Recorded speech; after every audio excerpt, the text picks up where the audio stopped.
Hey guys, இன்னும் நம்ம இந்த இதில் எதை பற்றி பார்க்க போனால் இந்த government laptop Lenovo E41-25 model லேப்டாப்பில் இருக்கக்கூடிய ப்ராப்ளத்தை சால்வ் பண்ண போகிறோம். ஸோ என்ன ப்ராப்ளம் பார்த்திங்கன்னா, லேப்டாப் வந்து ஆன் ஆகாது. ஸோ அப்படி தான் அந்த ப்ராப்ளம் வந்து ஏன்னா இது ரொம்ப நாள் யூஸ் பண்ணாமல் இருந்தாலும் அந்த problem. Same time customer hard disk கலத்தி கேட்டாங்க. ஹார்ட் டிஸ்க்கு நம்ம வந்து கொடுத்துருவோம். இதில் ஹார்ட் டிஸ்க்கும் இல்லை. இப்போ நம்ம இது வந்து ரெடி ஆச்சாங்கிட்ட தான் பார்க்க போகிறோம். ஆமாம், இது வந்து ரெடி ஆகிடுச்சு. இப்போ இதை வந்து ஆன் ஆகும். பட் இன்னொரு ப்ராப்ளம் வந்து இதில் இருக்குது. ஸோ அது என்னங்கிறத உங்களுக்கு வந்து ஷோ பண்ணுறேன். ஸோ இங்கே பார்த்துட்டிங்கன்னா சார்ஜர் வந்து கனெக்ட் பண்ணுறேன்.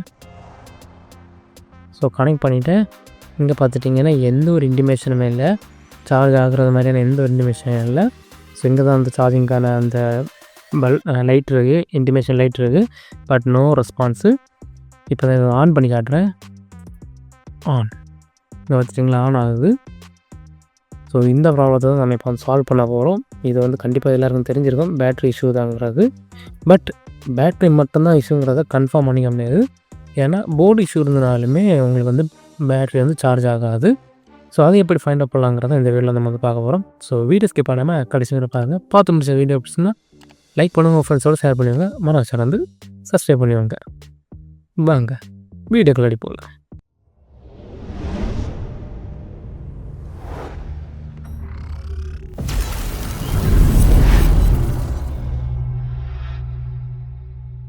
ஃபஸ்ட் நம்ம வந்து பண்ண வேண்டியது என்னென்னா, லேப்டாப் வந்து டிஸ்அசம்பிள் பண்ணுவோம். ஸோ இதை வந்து ஃபஸ்ட் நான் டிஸ்அசம்பிள் பண்ணிவிட்டு நான் உங்களுக்கு வந்து ஷோ பண்ணுறேன். பார்த்திங்கன்னா மொத்த ஸ்க்ரூவுமே ரெண்டு ரிமூவ் பண்ணணும்.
ஸோ இங்கே பார்த்தீங்கன்னா பேட்ரி கனெக்ஷனில் தான் இருக்குது.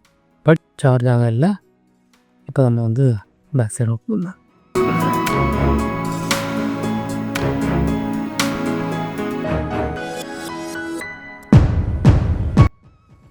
இங்கே பார்த்துட்டிங்களா, பேட்ரி எல்லாம் கனெக்டில் தான் இருக்குது. பட் ஆன் ஆகாது.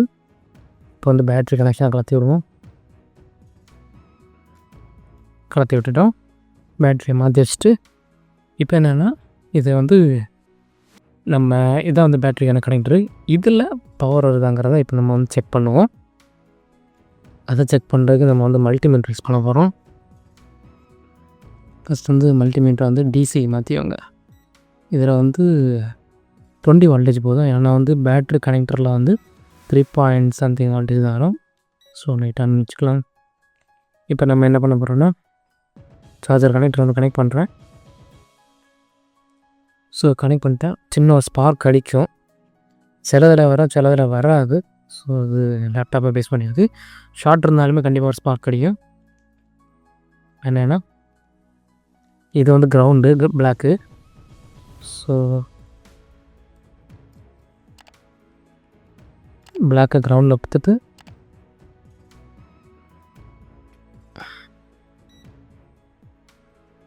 இங்கே பாருங்கள், இதில் வந்து 3வது பின்னு பார்த்திங்களா, 3வது பின்னில் வால்டேஜ் 3.4 வருது. அடுத்து 4வது பின்லேயே வால்டேஜ் வரும்.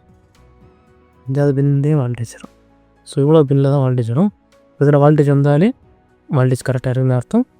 சார்ஜிங் ஐசி நல்லா தான் இருக்குது. நம்ம சார்ஜரு நம்ம பேட்ரி தான் கம்ப்ளைண்ட்டுங்கிறது கன்ஃபார்மு. இருந்தாலும் பேட்டரி செக் பண்ணணுன்னா அதுக்கு நான் வந்து இதில் பேட்டரியை மாற்றிட்டு நாங்கள் வந்து ஷோ பண்ணுறேன். ஸோ கன்ஃபார்ம் பண்ணிக்கிறதுக்காக சார்ஜரை கலத்தி விடுவோம். நெக்ஸ்ட்டு பார்த்திங்கன்னா, நமக்கு வந்து பார்த்திங்கன்னா ஒரிஜினல் பேட்டரி கிடைக்காது. ஸோ காம்பேட்டபிள் பேட்டரி தான் கிடைக்கும். இது வந்து லேப்கேர் பிராண்ட்லேருந்து நம்ம சேம் மாடல் பேட்டரி தான், பட் கொஞ்சம் டிஃப்ரெண்ட்டாக இருக்கும். ஆல்ரெடி ஓப்பன் பண்ணி பார்த்துட்டேன். அதில் வந்து சேம் மாடல் பேட்ரி வந்து சைஸ் கம்மியானது உண்டு.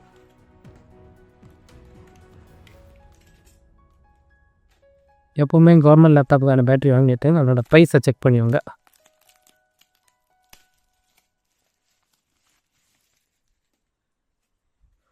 ஸோ இதான் வந்து லேப்கேரோட பேட்ரி. சேம் மாடல் பேட்ரி தான், பட் வந்து டிஃப்ரென்ஸ் தெரியுதுங்களா? ஸோ அந்த பேட்ரி வந்து இதுதான் ஒரிஜினல் பேட்ரி. தள்ளி நிற்குதுங்களா? ஸோ இதை பார்த்திங்களா, ஃப்ளாட்டாக இருக்கும். இப்போ நம்ம என்னென்னா இந்த பேட்ரியை வந்து கனெக்ட் பண்ணி பார்ப்போம். ஸோ இந்த பக்கம் தான் கனெக்டர் வரும். கனெக்ட் பண்ணி சார்ஜ் போட்டு பார்ப்போம். இது நான் எதிரையும் செக்கே பண்ணல.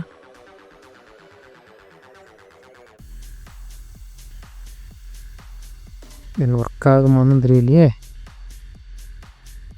ஸோ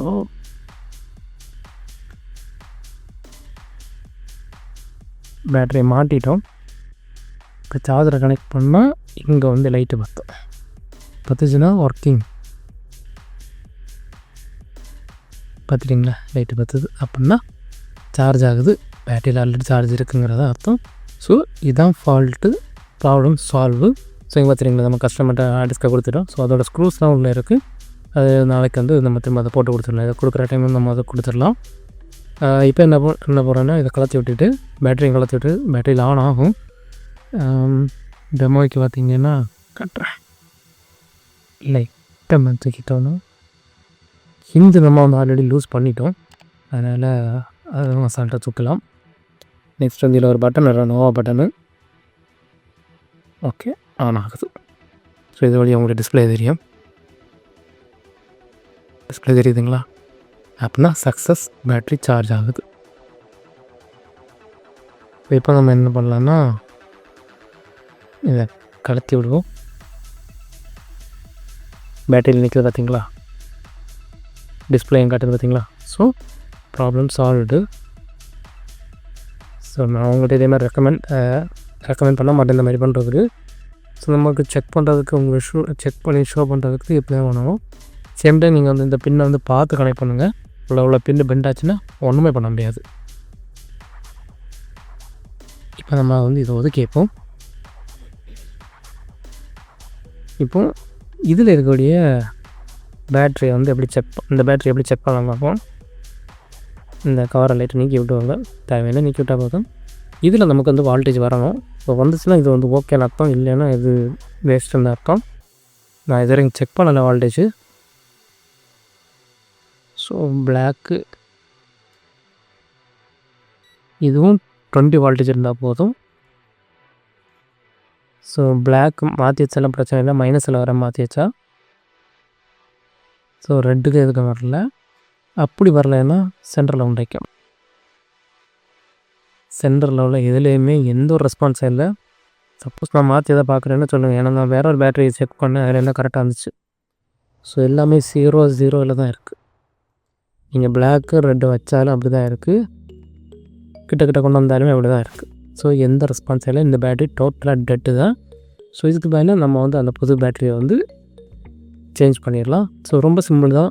இதில் ஒரு ஸ்க்ரூ வரும், இங்கே ஒரு ஸ்க்ரூ வரும், 2 ஸ்க்ரூ பார்த்து அந்த பேட்டரியை மாட்டி ஸ்க்ரூவை போட்டு ஒர்க்கை முடித்து நம்ம இதை வந்து ஆன் பண்ணி பார்ப்போம். ஸோ ஃபைனலாக பார்த்திங்கன்னா நம்ம புது பேட்டரியை போட்டோம். ஸோ பேக் சைடு பார்த்திங்களா ஃப்ளாட்டாக இருக்குது.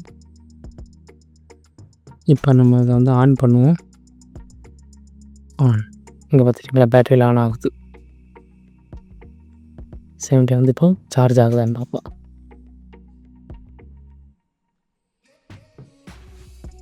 சார்ஜும் ஆகுது. ப்ராப்ளம் வந்து சால்வ் பண்ணிட்டோம். ஸோ இந்த பேட்டரியில் நீங்கள் செக் பண்ண டைம் வந்து பார்த்திங்கன்னா இதில் ஒரு வால்டேஜ் வந்து கொடுத்துருப்பாங்க. ஸோ இங்கே பார்த்தீங்கன்னா 12.6. ஸோ இந்த மாதிரி வால்டேஜ் வரணும். வந்துச்சுன்னா இது நல்ல கண்டிஷன் ஆகுதுன்னு அர்த்தம். ஆர் இந்த 10.8 ஆச்சும் வரணும். ஸோ அப்படி இருந்தால் இது நல்ல கண்டிஷன் ஆகுதுன்னு அர்த்தம். அட்லீஸ்ட் வால்டேஜாச்சும் வரணும், வந்தால் தான் இது ஓகே, இல்லைன்னா டாட்டா தான். இதுக்கு டாட்டா தான், ஏன்னா 0 வால்டேஜ். ஸோ பேட்டரி தான் ப்ராப்ளம். பேட்டரியை மாற்றிட்டோம். இனிமேல் இதை வந்து ஃபுல் சார்ஜர் போட்டு நம்ம கஸ்டமர்கிட்ட கொடுத்தாலே போதும். ஸோ இந்த மாதிரி உங்களுக்கு வேறு ஏதாச்சும் ப்ராப்ளம் இருந்ததுன்னா நீங்கள் நம்மளோட இன்ஸ்டாகிராம் தெரியாமல் கான்டெக்ட் பண்ணிவிங்க. இந்த மாதிரி வீடியோஸ் நீங்கள் நிறைய பார்த்துன்னா நம்ம சேனல் வந்து சப்ஸ்கிரைப் பண்ணிவிங்க. தேங்க்ஸ் ஃபார் வாட்சிங். பாய். நெக்ஸ்ட் வீடியோவில் பார்க்கலாம்.